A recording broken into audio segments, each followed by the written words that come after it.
지난 강의에서 자산 배분에 대해 이야기했습니다. 그럼 자산 배분을 하고 나면 다 끝난 걸까요? 30년 동안 투자하기로 했다면 이제 가만히 30년을 기다리면 될까요? 그렇지 않습니다. 자산 배분을 하고 나면 리밸런싱을 주기적으로 해야 합니다. 리밸런싱은 투자 자산 포트폴리오의 밸런스를 맞추기 위해 자산을 사고 파는 일을 말합니다. 예를 들어 봅시다. 자산 배분을 주식의 80%, 채권의 10%를 투자했습니다. 10%는 예금을 했습니다. 3달 뒤 주식이 올랐습니다. 처음에 투자금 1,000만 원 중 800만 원을 주식에 투자했고 100만 원을 채권에 투자했습니다. 100만 원은 현금성 자산인 예금에 넣어두었고요. 3달 후 주식이 10% 올라 주식 부분은 880만 원이 되었고 채권은 5% 떨어져 95만 원이 되었습니다. 예금은 그대로 100만 원을 유지하고 있고요. 모든 것이 변했습니다. 우선 전체 자산은 1,075만 원이 되었습니다. 이 중 주식은 1,075만 원 중 880만 원이 돼서 전체에서 차지하는 비중이 82%로 늘었습니다. 채권은 1,075만 원 중 95만 원이 되면서 9%로 줄었고 현금 자산 역시 1,075만 원 중 100만 원이 되면서 9%로 줄었습니다. 자산 배분이 원래 의도했던 것과 달라졌습니다. 이를 고치는 일을 리밸런싱이라고 합니다. 전체 자산 1,075만 원에서 주식이 전체의 80%가 되려면 860만 원이어야 하니 차액인 20만 원어치의 주식을 팔아야 합니다. 이 돈을 가지고 채권 부분을 10%로 맞추기 위해 12만 5천 원어치의 채권을 사고 나머지 금액은 현금으로 유지해 원래의 자산 배분 비율로 다시 돌아가는 조정을 합니다.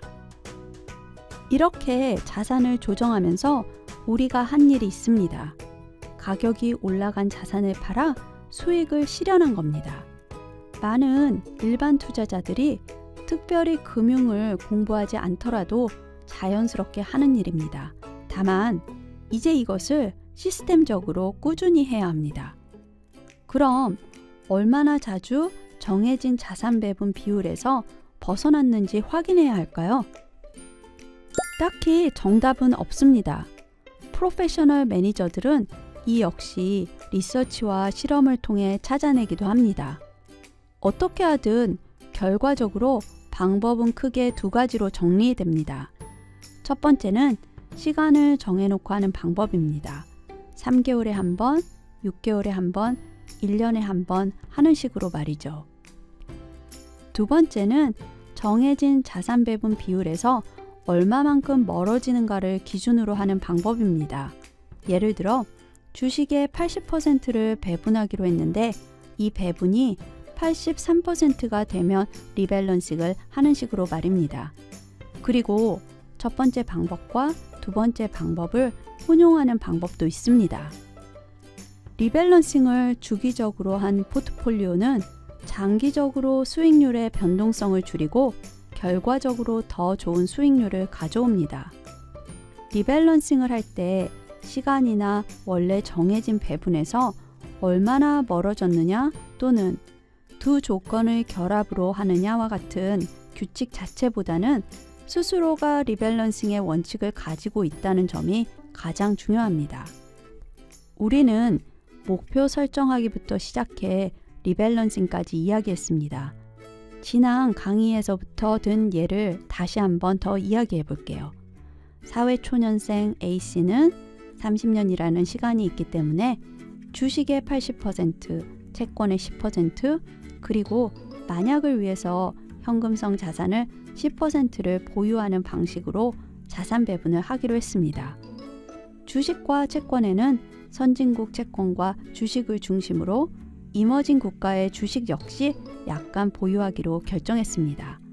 리밸런싱은 매년 한 번씩 6월에 정기적으로 하며 필요하다면 중간에도 다시 한 번쯤 점검하기로 하는 계획을 세울 수 있습니다. 어떠셨나요? 우리의 삶을 금융과 떼어내서 생각하기란 불가능합니다.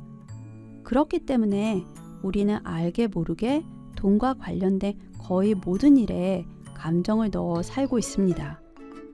우리의 삶과 감정이 돈과 연결되어 있다는 점을 인정해야 합니다. 그렇다고 해서 내가 돈을 소비하는 것이 아니라 돈이 나를 소비하게 해서는 안 됩니다.